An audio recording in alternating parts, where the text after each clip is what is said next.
Знаменитый коллектив из Гамбурга «Григориан», участники которого имитируют пение средневековых монахов в кавер-версиях современных композиций, впервые оказался в Казани. Музыканты погружают слушателей разных конфессий, в первую очередь в эпоху католицизма. Но не забывают при этом, например, о Deep Purple или Металлике. В составе шоу инструменталисты и группа из 8 участников хора. «Григориан» по праву называют самой таинственной и мистической группой, удачно проникающей в поэтическую замковую атмосферу и природные ландшафты.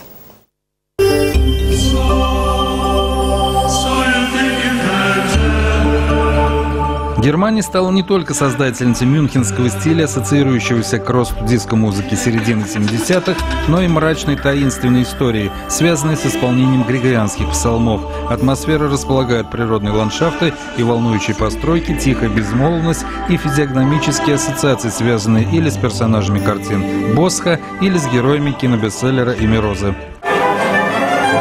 Группа, созданная в 1985 году Франком Питерсоном, вошла в соревновательный момент с такими исполнителями, как Энигма, Эра или Эния, еще в конце прошлого столетия. Фирменное звучание окончивших разные культурные центры Европы сохранилось, плюс крепкое инструментальное сопровождение. Для того, чтобы соответствовать эпохе и стилю, нужно выбрать черный цвет и красный цвет, который олицетворяет кровь, жизнь. Черный цвет – это тот самый минорный настрой, который присущ в целом группе «Григориан». Носить монашеские рясы достаточно трудоемкое занятие, поэтому участники выработали амплитударное поведение на сцене и целый механизм перемещения. Петь и двигаться в таком готическом стиле достаточно непростая задача. Мы счастливы, что одеваем такую необычную одежду, потому что это полное стопроцентное погружение в прошлые века, например, 8 век. Это стиль времени, поэтому нужно соответствовать. Покупается специальный материал, и мы не чувствуем себя некомфортно в этом удивительном одеянии.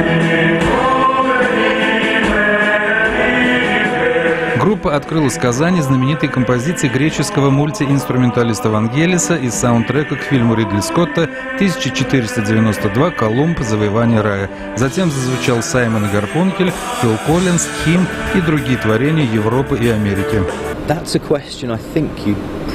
Этот вопрос нужно было адресовать, конечно, Фрэнку Питерсону, но исполнение кавер-версии – это не самоцель, это своего рода уважительное отношение к тем шедеврам, которые известны во всем мире.